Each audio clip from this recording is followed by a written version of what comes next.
Man, you need to buy yourself a gun. What? Gun? What? Like a handgun. For personal protection. What if somebody tries to mug you?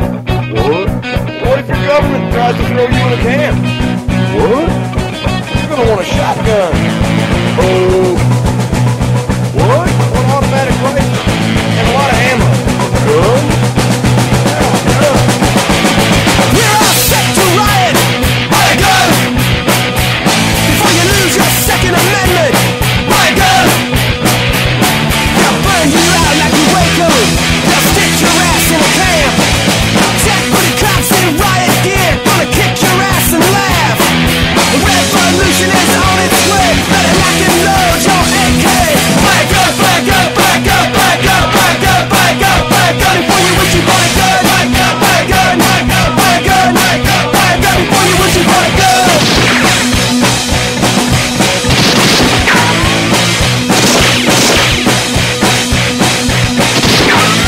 We're all set to riot. Buy a gun before you lose your Second Amendment. Buy a gun. They gave your money to the banksters. They stole your pension funds. It's time that we took to the streets. It's time we had our turn. A revolution is on its way, and the founding fathers would say, buy a gun, buy a gun, buy a gun, buy a gun, buy a gun, buy a gun, buy a gun before you wish you bought a gun. Buy a gun, buy a gun, buy a gun, buy a gun, buy a gun, buy a gun before you wish you bought a gun.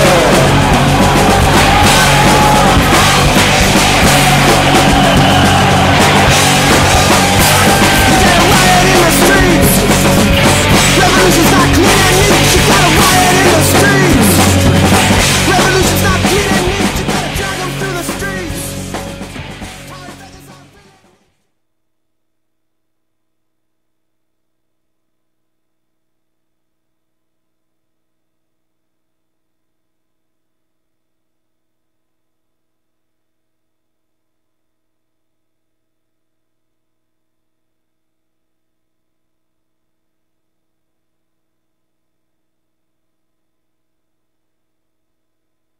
Hey, good evening. Welcome to PrimerTime. This is Nick, and I'm trying to get Michael on the line. We got the election going on for most everybody out there. Got some important Senate races going on. We're not going to talk too much about that, but we are going to go ahead and talk with Michael and really just get it out there about what's going on.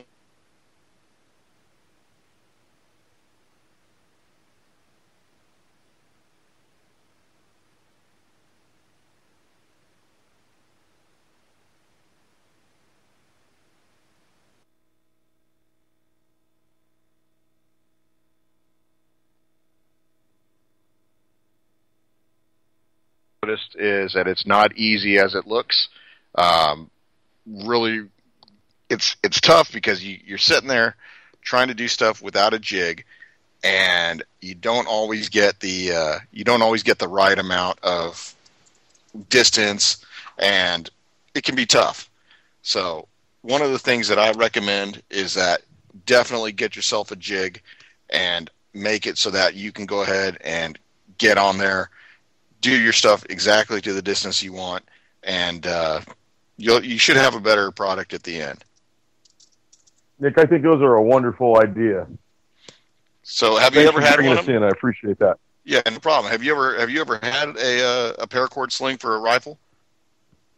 No, I've never had one, but I've seen a bunch of them at shows, and I'll tell you what, they're pretty nifty.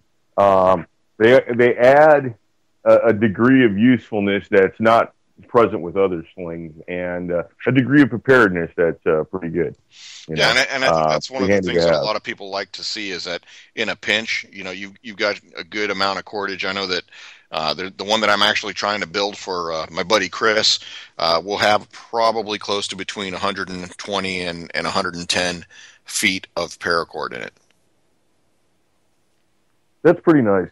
I know that you usually find little packs of paracord, usually pre-measured out to like maybe 100 feet. Yeah. And you usually get those for about $3 a piece.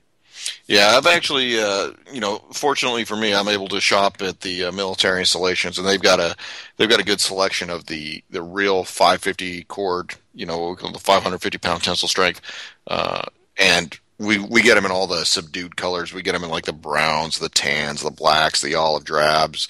You don't get the neon colors. No. You gotta go to the Walmart craft section to find those. Let me ask you: is your 550 cord, is that made in the United States? The stuff that I get on the military installation, usually it is. Mainly because that's the stuff that you can tell with the inner cords. Usually they'll have 7 strands of the nylon inner cord, and sometimes they'll have like a green stripe that'll go through one of the cords, and that'll indicate that that's the same stuff that we use for rigging parachutes and other items. Okay, I've noticed that the commercially available stuff and the stuff that you see on a lot of, like, say, prepper websites or even on gun related websites, firearms, let's say Cheaper Than Dirt. That's one of the places that you find a lot of crap that's not necessarily firearms related. I know that their paracord is made in China. Right. Okay.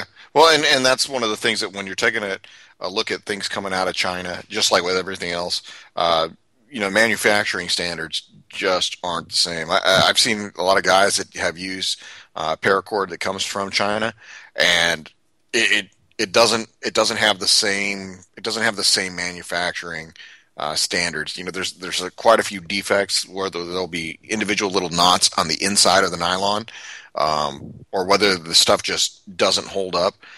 Just from friction alone, I've seen some of the paracord out of China come through and get almost melted. So I mean that's kind of weird. That's not what you want. Something else I need to do with paracord is, use it for your shoelaces, use it for bootlaces. Yeah, certainly you can, and I've actually had to do that in a pinch. I was one time. I think it works. I think it works out better a lot. Yeah. A lot more user friendly in the end. It is. The only problem is that when you have olive drab and all your all your bootlaces are black at the time, you will stand out. I think one of the first times I was ever at the National Training Center was in 1997. And for those who don't know, the National Training Center is a spit of godforsaken land in the Mojave Desert in California between Barstow and Las Vegas. And it is some of the most unforgiving terrain. And I actually busted a shoelace. It can't be that bad. It can't be that bad because we didn't nuke it. Well, not for lack of wanting. I'll tell you that much. So, anyhow, I was getting off. I was getting off of a track vehicle, and I got my boot caught on the edge of the track.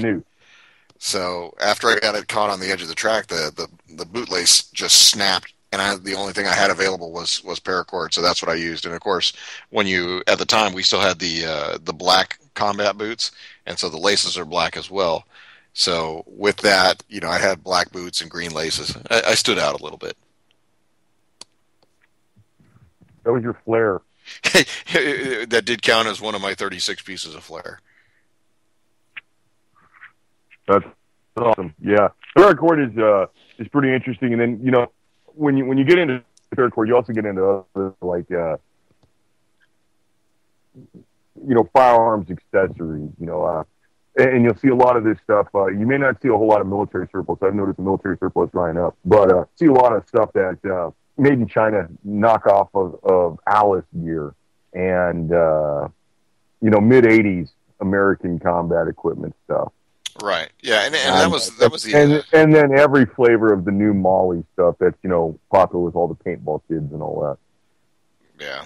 Well, I think that's one of the things, like you said, a lot of it goes into accessorizing, a lot of the tactical stuff. I'll tell you that, from the Army standpoint, 550 core to us has a very practical purpose.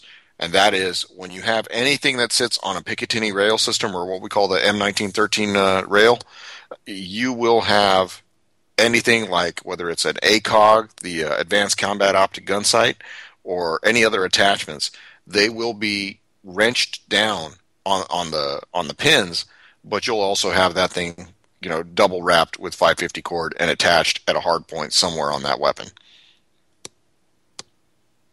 Well, I think it's good. It's nice to have it. I mean, you may need it actually on a weapon. Which, man, if you need actually like string to hold your stuff on your rifle, you've got to get a problem with the system. Well, yeah. Not only that, I mean, the big thing is that a lot of people that have M4s or the M forgeries that participate in the 3-gun competitions. I don't know if you heard of those. Oh yeah. Yeah, so sometimes they're running. They normally participate in those with iron sights, but I have seen guys that are out on purpose-built ranges that allow optics, and I've seen guys go stack up against a simulated building and bang their weapon into the side of the building, and poof, there goes their optic. It falls off, and that is the last thing you want to have happen. Some of those rifles that are built for the 3-gun matches appear to be impractical. Yeah. I mean, honestly, I have never done a 3-gun competition. I have had to use 2 guns in practical application before, but, I think it's something cool. A lot of people do it for fun, and it has its utility. You always want to become more familiar with a wide range of firearms, and anything that gets them out there doing it, hey, go have fun. Go have fun, be safe, and get some enjoyment out of it. Well, it does provide an unlimited marketplace for the manufacturers to mine in. Are you a fan of the key mod system for rails on AR-15s and clones? Rail systems in general, I think that they have their purpose. There's some talk about whether or not it's really necessary, because you got to think that for the M16 series rifle, they had just the handguards that prevented you from touching a hot barrel for the longest time. Since the 50s when the AR came out till probably I think I saw my first M16 with a rail. I would say that was probably late 99 or early 2000. And actually what it ended up being was on the Bradley fighting vehicles, the M2 Bradleys, there used to be a variant where they had firing ports in the side. And they had M16s that were shortened in the barrel, and they were called M231 port firing weapons. And they took those out when they did a modification of the Bradley, and they closed up those firing ports. And they had all these short-barreled, rifles, which were essentially carbine length. And they said, what were we going to do with them? So they basically took off the handguards and put on the rail systems, and that's the way they've been ever since. They put on the 6-position stocks, and that's basically where you have your M4s now.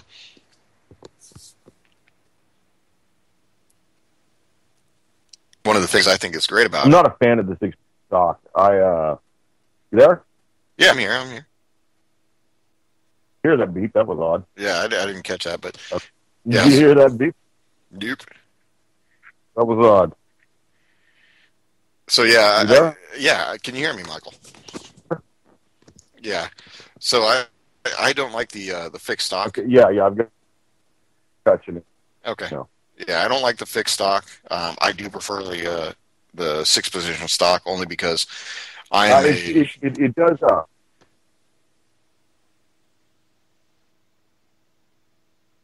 Are you there? Yeah, I'm here. I'm waiting for you to finish. Okay.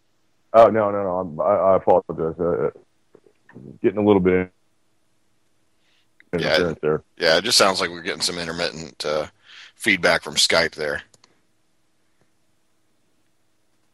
Yeah, I'm not a fan of the 6-position stock myself. I mean, I see where it's useful, but I see that it's just become another avenue to exploit in the never-ending marketplace to steal the dollar out of the consumer, and that's really kind of a problem I have with it.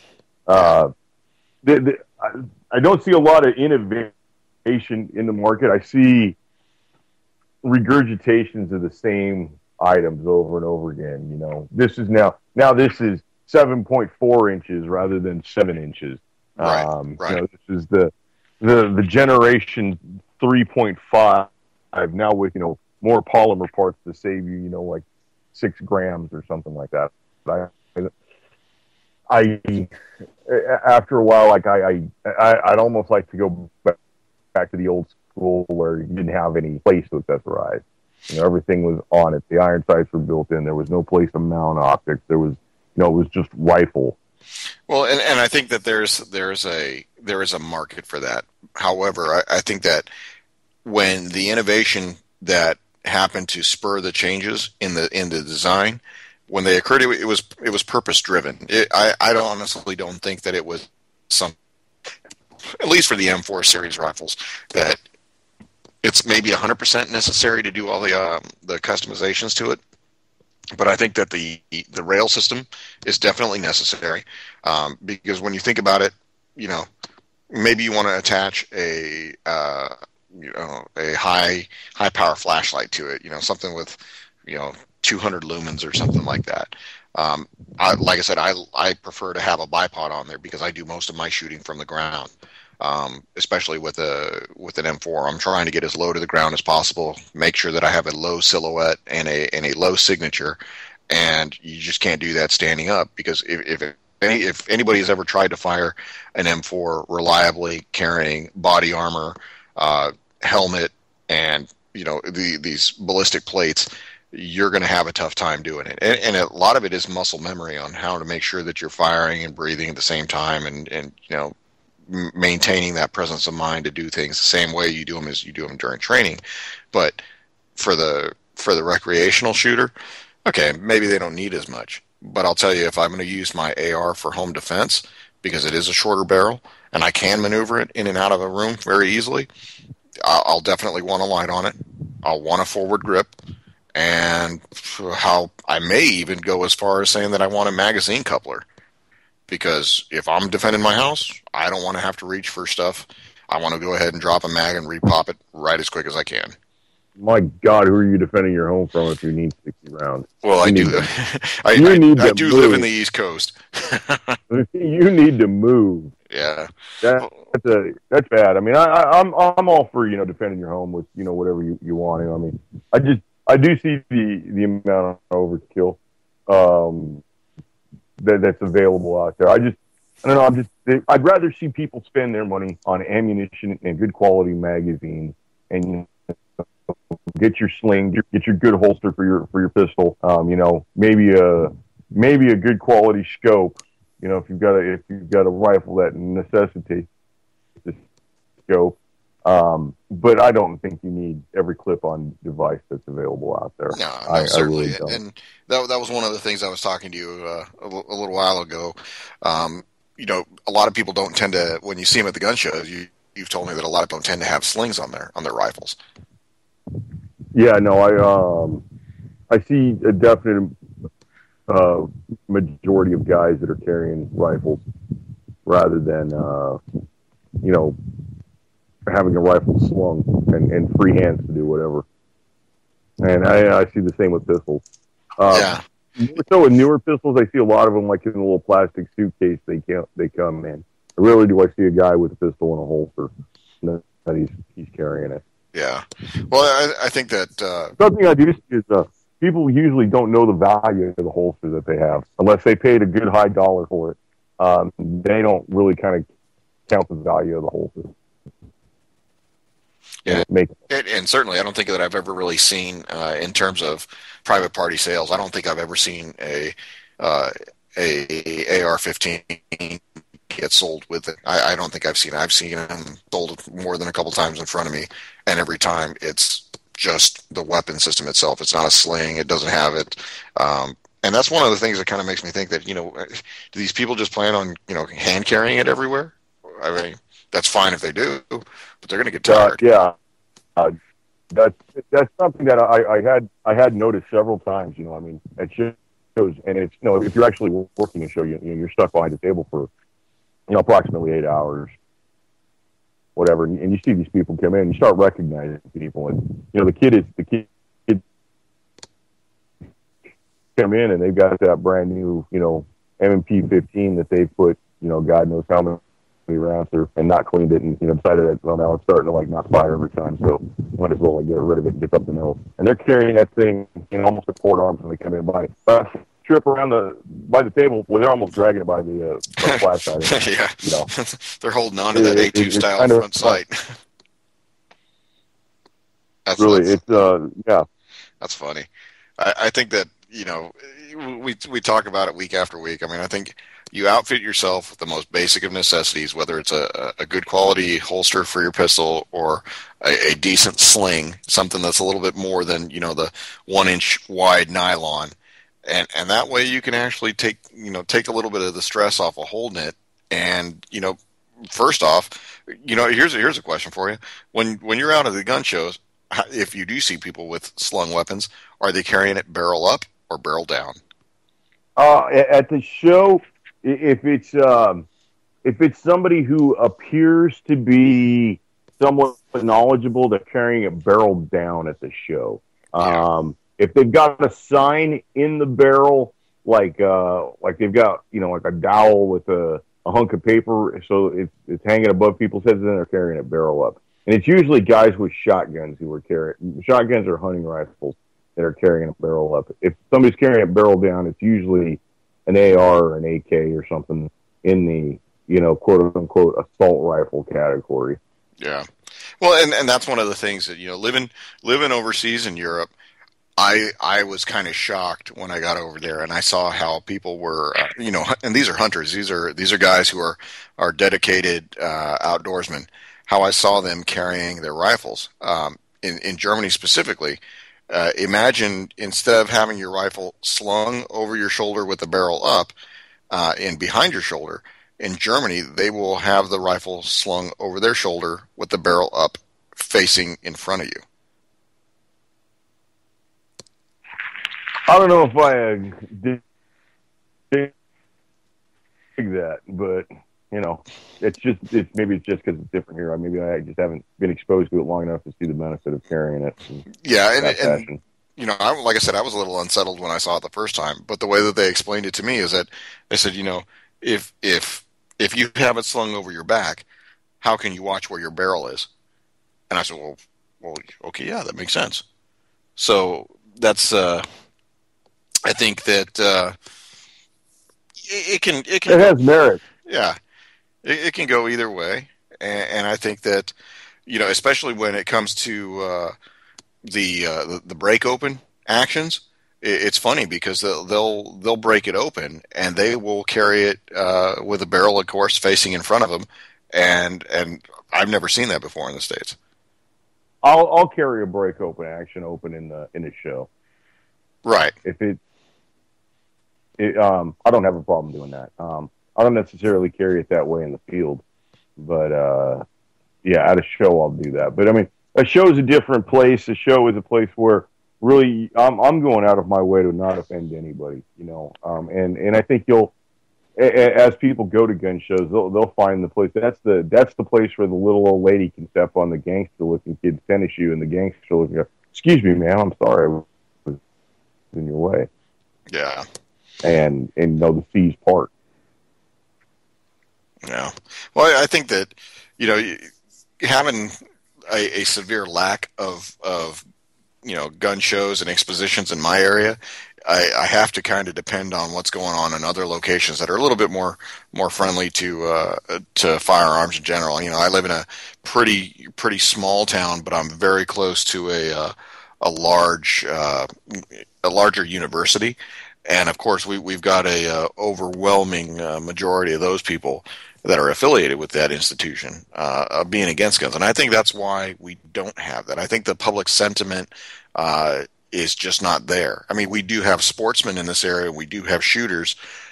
We just don't have enough that are willing to go ahead and bring those issues and say, hey, we want to have a public venue where we can either exchange, exchange ideas or engage in commerce. And that's one of the things that I thought, hey, that's what this nation is supposed to be about. We're supposed to be about, having business, creating opportunities to either A, get your product out there, or B, really, just buy what you want to buy.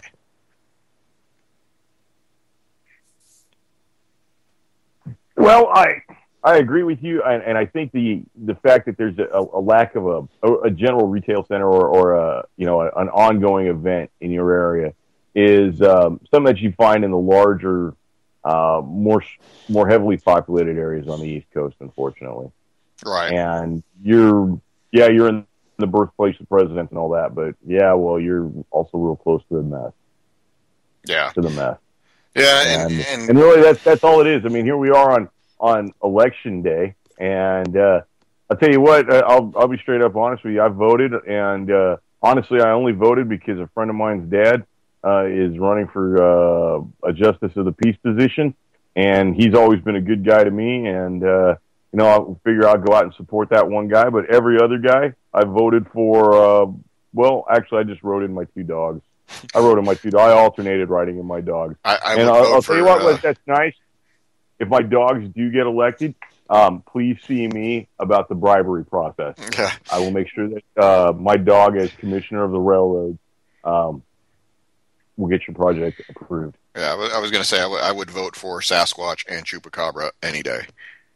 I'll tell you what, they can't be any worse. And maybe their motto could be Chupacabra and Sasquatch, not attorneys. Yeah.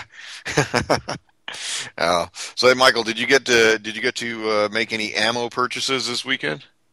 I did not purchase any ammo, but I did expend a few rounds yesterday. I did actually go with a friend of mine who made a trade.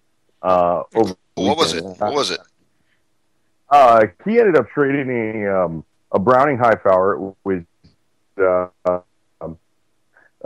made in Belgium, assembled in Portugal. It was a captain's model that had the tangent sight on the rear and the high front sight. It was the matte black finish and had rubber hose grips on it, which I don't believe were original. And he traded that for a Beretta 92 FS in inox, which is their stainless, and it has nice wood grips on it. And it was a straight across trade, no cash either way, except for the outlay in gas and time to get down to the guy's place. So I was able to go with him to make that trade, which is really a nice trade for him because it's what he wanted. I think money wise, my friend might have been out a tad, but you pay for what you want.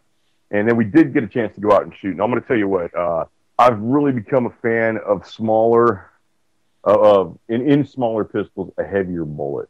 I'm really liking American Eagle 147 grain full metal jacket bullet. Okay. Well, hey, I brought this up. I saw something available online. It's called CCI Green Tag. Can you tell me anything about that? CCI Green Tag, that is a match grade bullet.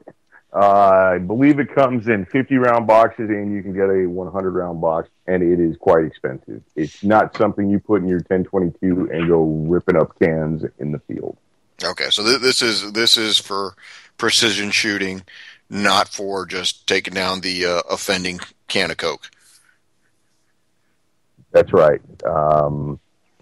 If ISIS has invaded your pantry, you do not want to use that ammunition. It's kind of spendy. I believe it's for a box of 100. It's somewhere in the neighborhood of like $35. Wow. But I mean, other than that, it does what it's advertised and what it's supposed to do. Absolutely, it's a CCI product. It's a CCI rimfire product, and I've got absolutely no problems with anything from CCI rimfire. All right, so I'm not a big fan of Blazer, but Blazer does work. CCI Blazer does work. Okay. I'm not the biggest fan, just because it's a little bit dirty. But all the other CCI, especially the stuff that comes in plastic boxes from them, that's always quality stuff. I mean, never any failures of it that I can recount off the top of my head that wasn't, due to a bad magazine or, a weapon being dirty. Yeah. So what I'm starting to see is a lot of online retailers are starting to advertise that 22 bricks are back in stock.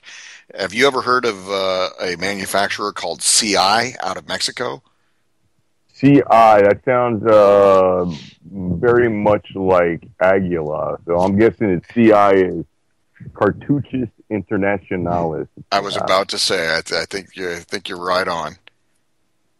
I'm not familiar with their stuff, but if it's an Aguila sub brand, I wouldn't be surprised. What is it? Do you have any more information on this? I'm pulling it up now, and I think what it is you're right on. I've noticed, like I said, I had that ammo from Brazil and CBC, and I think that I was kind of disappointed with the performance of that. But when it comes down to it, I think that, like I said, I went to my local Walmart, and I was really disappointed in the sense that I could see that ammo is starting to come back in, but when I asked about 22 specifically, I was just flat out told, no, we're not going to carry that anymore. And I was kind of like, well, what's the point of that? That's crazy. I think that might have been a low-paid Walmart employee's answer to get you out of their face. Well, it's funny because she was the department head for sporting goods. So either she just got tired of people asking her that.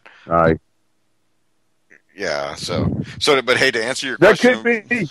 I don't see anybody deliberately not carrying 22. I don't see any retailer deliberately not carrying 22. I think that's just that to me that sounds just like an employee with a lack of drive at that moment.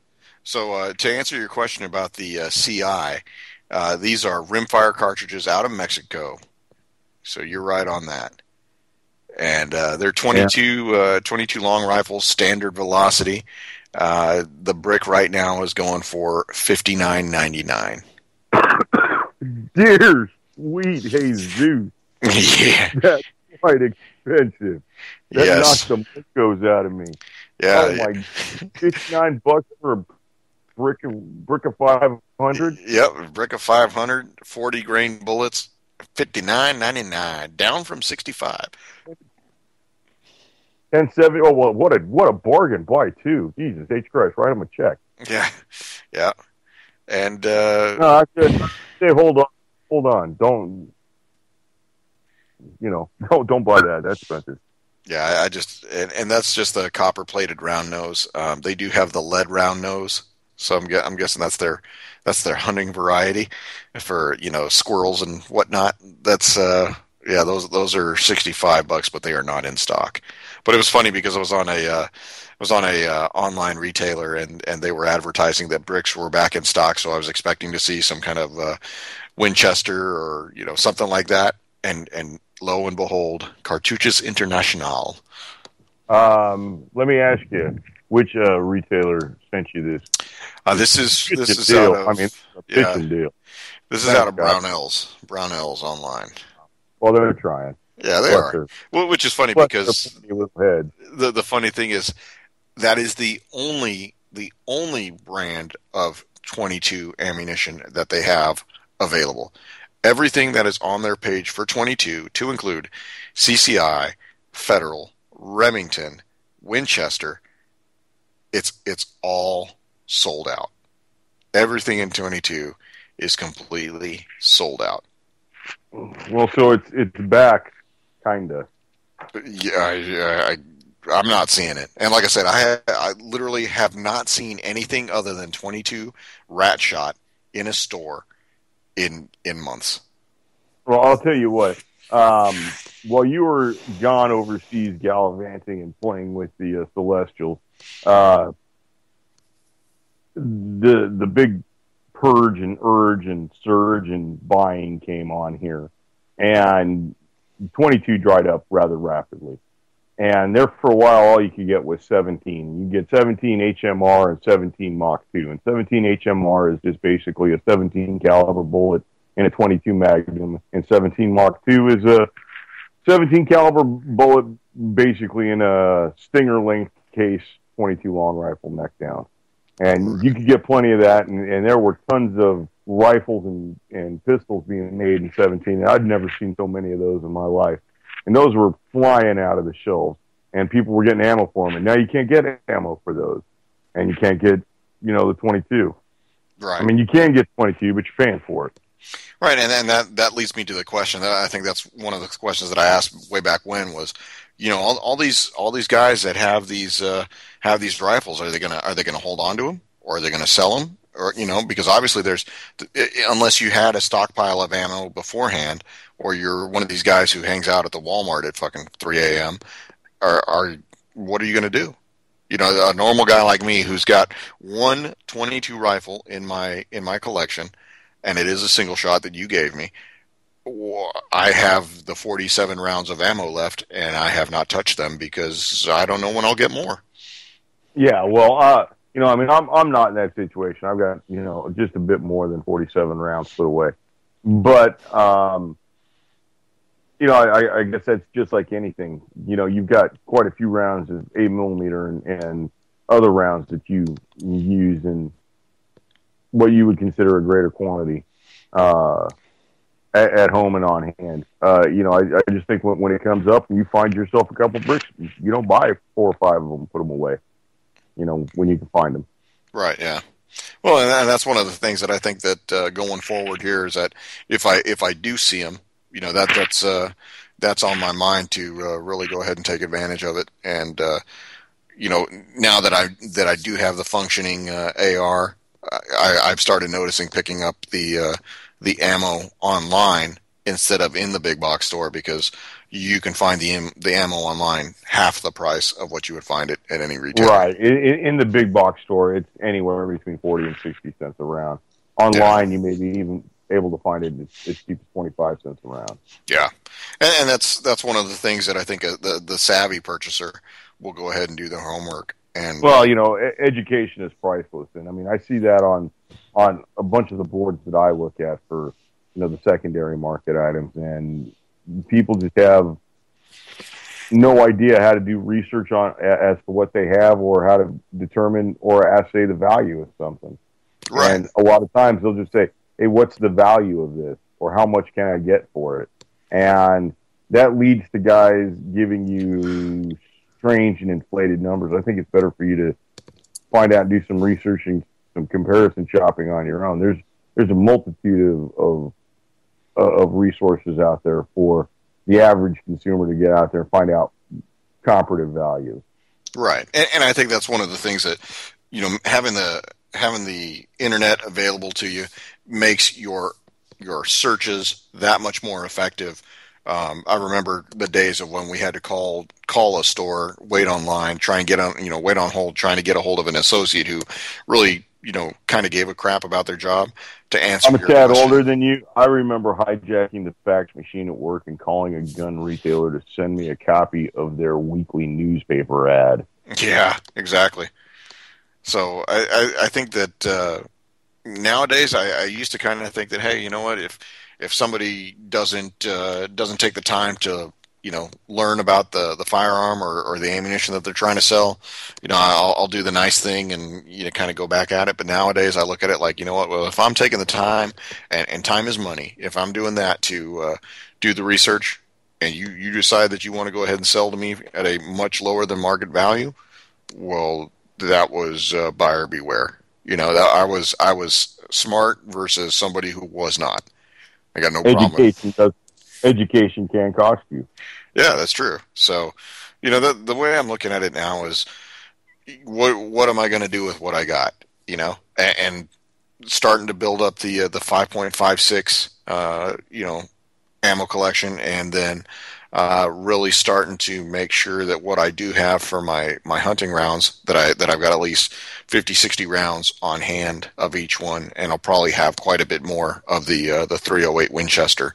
And that's just because it's a really versatile round. It is a long range round, and you can take much. Well, it's in common use here. And yeah, exactly. There's a whole load, whether it's military surplus or hunting ammunition, or just plain old paper punching ammunition. Yeah. At some point, paper punching ammunition has a use outside of punching paper as well. Oh, certainly. Just about any projectile will punch through other things besides paper. Agreed. And in that vein, like to just kind of stray off for a second. Have you seen a product? I believe I sent you a link, and it's called the X product 12-ounce gauge cannon. I did, and like I said, I don't think that I have the zoning required to launch the 12-ounce cans. You may be different, but I think that would go over like a fart in church in my neighborhood. I saw this item, and I wrote my letter to Santa Claus early. I told him I've been very, very good mostly. And I want this. Now, let me describe this to everybody. It would have the appearance of an AR-15, and where the barrel would be, it's got a large tube that you can drop a 12-ounce can in. And as you take the tube off of it to find the propulsion system, you find basically it's a drilled out barrel that had the muzzle plugged off, which provides for a gas system that diffuses gas into the cannon chamber, and it allows for the launching of thin-walled projectiles. And currently, it launches a 12-ounce aluminum can. I believe it was 150 yards. And is that with a noticeable arc, or are we talking some good ballistics where it's got a true flight line?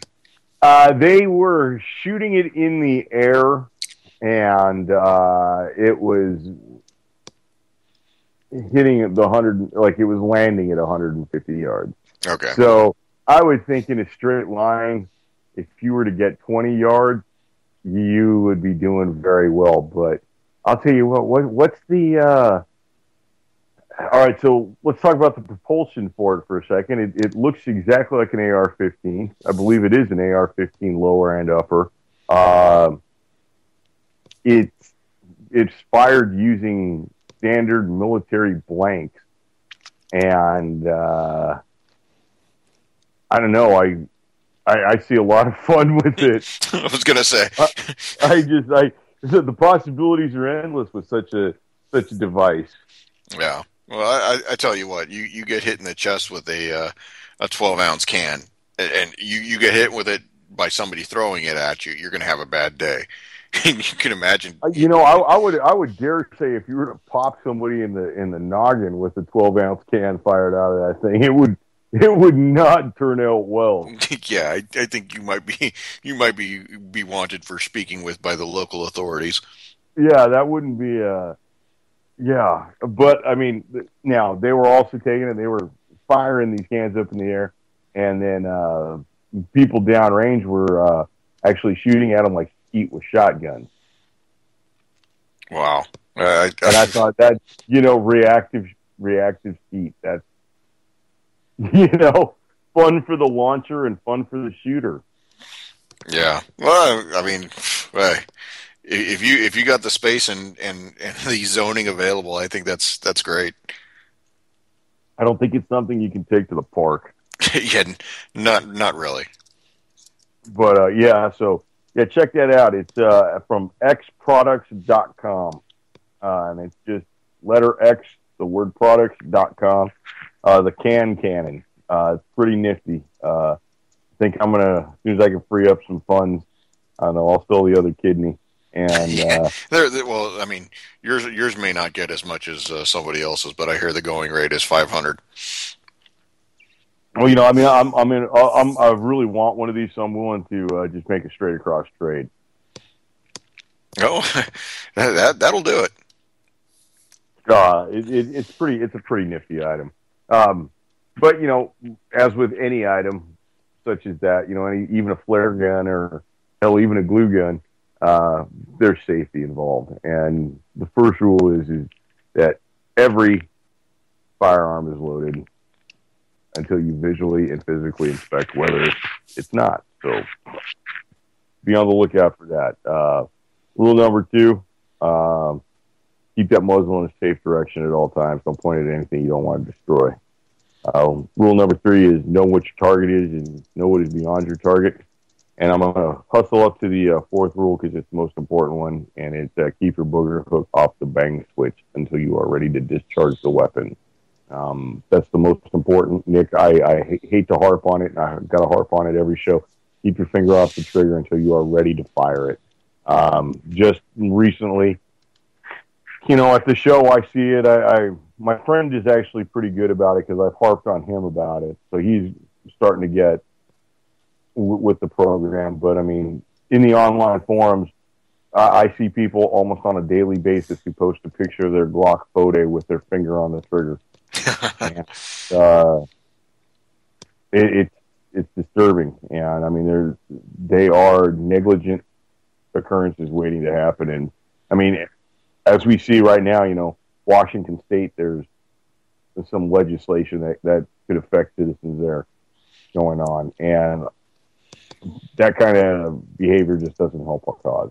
So yeah, certainly, and I think that's soapboxing from me. Yeah, I was going to say we stayed away from that for a little bit, but I think that at least in the Washington election today, they've got 2 ballot measures that are important, and we didn't want to go ahead and get knee deep in the weeds there, but their 2 ballot measures are. Number 1 is to prohibit government agencies from confiscating firearms from citizens without due process. And then the second one is to apply currently used criminal and public safety background checks by licensed dealers to apply to all firearm sales and transfers, including at gun shows and online sales, only with specific exemptions. So those are some of the ballot measures that I've seen across the country, and like I said, it seems like Washington has got the only ones that are right up at the forefront. Nothing odd in California. No banning of firearms that have a combination of more than 6 letters in the name or something like that. Well, I think that since the proposed measure to ban ghost guns didn't go so hot, they've laid off because I don't see anything that's coming out of California. I think they've got their hands full with trying to choose a governor, whether it be Jerry Brown or his opponent. And they have to have a replacement for Senator, the Speaker, Leland Yee, Senator Leland Yee. Oh, you mean Leland Yee, the guy who's been brought up on possible charges of embezzlement or espionage? Embezzlement, espionage, and aiding and abetting communist terrorists in the Philippines. Yeah. Leland Yee sounds familiar. He would sound familiar to you because he was a member of Mayors Against Illegal Guns.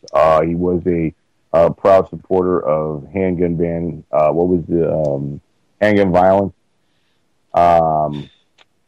Yeah, he was right up there. I believe he won an award from Mayor Bloomberg at one time. Yeah. Yeah. But it's sad to see a guy like that in jail for trying to sell rocket launchers to the communists. Yeah, it makes my heart bleed. It really is. It makes you wonder, where did he go wrong? Yeah. I mean, one day you're just trying to pass laws and take money away from citizens and really just trying to get the regular scam on. And next thing you know, you're trafficking rocket launchers. Yeah. So hey, I wanted to tell you, we were talking a couple of weeks back about when was the last time that you saw a firearms manufacturer do a ad on any kind of sporting event or in primetime TV? And today I saw one. Oh, tell me about it.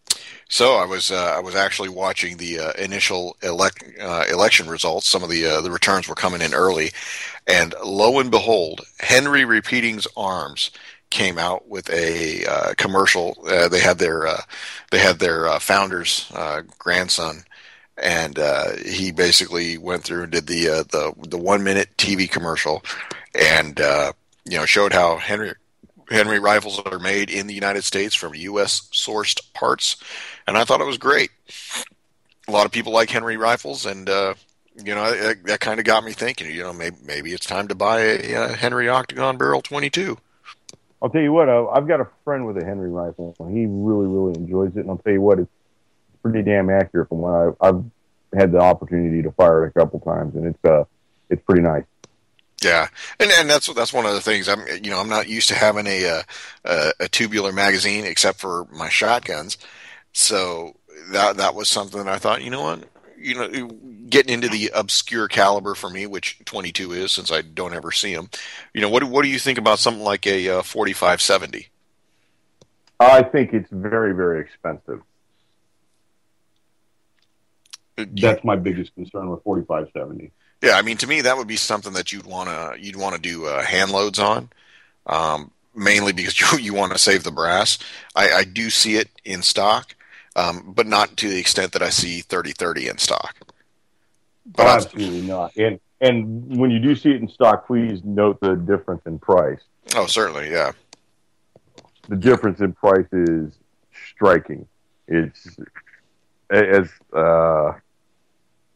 it's almost 1.5 to twice the price of 30-30. Right. Well, and then taking a look at it, you see like the 7mm series. You see the 7mm Remington Magnum, the 7mm Odd 8. I'll tell you, I'm not a fan of the 7mm Remington Magnum. Although I will say that the last deer that I shot with a 7mm did not go very far. No, I mean, it's an effective caliber. Yeah, as to my use or something like that, I would not mind having a 45-70. And as a matter of fact, I would like to have a 45-70, but I'd like to have it in a single-shot rifle, something that's always going to be true and very simple, very very low cost. I can't, with an ammunition cost and the fact that I'd have to get into loading for that, I can't see having something that I would play around with a lot. So I'd almost have to limit that at a single shot. Yeah. Right there. So if I could get in and out of it in the $300 range, $400 with a supply of ammunition. Yeah. Well, and that's what kind of brings me around to the other 30 calibers. 300 Winchester Magnum. I'm a little weak in the shoulders nowadays, and anything that ever since my initial response with the 7mm Remington Magnum, I hear Magnum and I go the other direction. I'll tell you what, in that case, I don't think you can go wrong with with a good old 30-30. I mean, as we discussed before, the price of ammunition is half of a 45-70. It's probably a good deal less than some of the odd 7mm deer hunting cartridges that tend to get a little more exotic and more expensive. 30-30's been around. It's a time tested cartridge. It's got enough knockdown power, and it's a heavy bullet. And the nice thing is you can get a bullet thrower for it for, I'd say probably in the sub $400 range, something that's really, really good quality. Yeah, and that's one of the things that I think is, a lot of people want to have a good brush gun in their collection, and I think that a 30-30 will do the job. Well, as an American, maybe you should have a lever action rifle. It's paying some sort of respect to the heritage, and plus it's a functional design and it works, and it's not been on any kind of gun ban list yet. Yeah, and I think that's one of the things is a lot of the times image drives perception, and that's why a lot of the AR series are targeted ever so often with ban actions. I think the likelihood that somebody tries to go and knock off a bank with a 30-30 is pretty low. Well, if they were going to do it, they'd use that abomination from Mossberg, and I can't remember exactly what its title designation was, but it was a lever action rifle. I believe it was in 30-30 and 45 long Colt, and it had a T6 stock on it, and it had a fore-end and some sort of crazy-ass polymer pistol grip. And it was just the most ugly, ungodly thing I'd ever seen. It was like the zombie survival lever action rifle. No, that shouldn't survive. That should have it. Yeah, that was out wrong. Oh, sorry, you guys. Sorry, your deal with Tapco went so bad, Mossberg. You don't have to shove everything on us. Yeah, I think that a lever action for me. The Winchester 94 is is almost, when you think Well, cowboy action. I you mean, think of the Winchester 94, and then you go shopping, and you end up with a Marlin because number one, the Winchester 94 isn't made anymore, and when you do find them, they are commanding $750 plus. yeah, I have noticed that on my local my gun And you gun can trader. come out of there with a really nice Marlin 3030 for $350. And I'll tell you what, that's got sights on it ready to go. You can stop at Walmart on your way home from meeting that guy in the parking lot somewhere and making your deal, and you can pick up 2 boxes of 3030, and you're good to go. You got 40 rounds of deer killer, which translates into 40 rounds of 170-pound object killer. Yeah, certainly, and that's one of the things. Right now, my wife was actually driving down the road, and she saw a doe being chased across the road by a buck. So, for those folks that are in deer country, at least here in the East Coast, the rut seems to be on, and we did have some freezing temperatures 2 nights ago. So the animals are out there moving. So, folks, be aware while you're driving.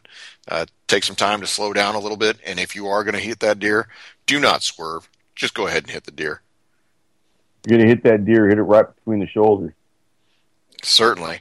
And in most states, like I know Illinois for one, you can go ahead and collect that deer, and that's good meat. I'll tell you what, deer is good anytime. I'm not necessarily a fan of roadkill, but hell, if it just trashed my truck, might as well eat the thing. just out of general principle, right? That's right. That vengeance shall be mine, and the state. That's it. Yeah, that's one of the things I think I'm going to look at seriously here. Is I've got a couple of rifles on the shelf that have kind of been safe queens, and I may turn one of those 8mm Mausers, dependent upon what I can get for it, and I don't know, maybe I can work something nice. I do have some parts left over from the AR build, so I think that I will be making another one here coming up soon. That's pretty nifty. Yeah, I think the good lever action, and if you can get one in 22 and one in 30-30, I think you wouldn't be doing too bad, and it wouldn't actually break the bank either way. Yeah, and I think that I saw 30-30 ammo. God, they were roughly coming in at $17 or $18 a box for the Remington. That's at Wally or yeah, that's at Wally. Okay, well, I mean, if you're finding it for $17 at Wally, you're probably going to be able to find it for maybe $12, $13, $14 online. Yeah, and that's the thing. Like I said, getting a few more boxes because it doesn't hurt you to have 100 rounds for your rifle sitting around because, well, it is a potent defense round. Yeah, and most of the barrels you're going to see are not extremely long barrels. I mean, you can get one probably in the 18-inch variety. There's 16s, 20s, and then some of the octagons are 22s and 24s. Yeah. I personally, a lever action rifle, I prefer a shorter barrel. Right now, I've got a Marlin in 357 Magnum. It's got an 18-inch barrel. I've had a Winchester 94 with a 16-inch barrel on it, and I'll tell you what, that was the neatest, most fun little tiny thing I've ever played with. Cool. Well, hey, Michael, we're getting ready to hand over, so I want to give a couple thanks. First off, I want to say thanks to Jewel for giving us the platform to go ahead and talk out here. And I want to go ahead and say a good hello to my buddy Chris in Georgia. We play each other in fantasy football this week, so I just want to tell him that he's going down. What's team names? Okay, so my team's name is Illegal Formation, and my team logo is the California Illegal Crossing sign. All right. Well, thanks to UCY.TV for giving us a chance to rant and talk about what we love in firearms and firearm community. Everybody get out there, try and shoot this week. Buy a gun. Rubber Chicks Live After Dark. Thanks for listening to UCY.TV.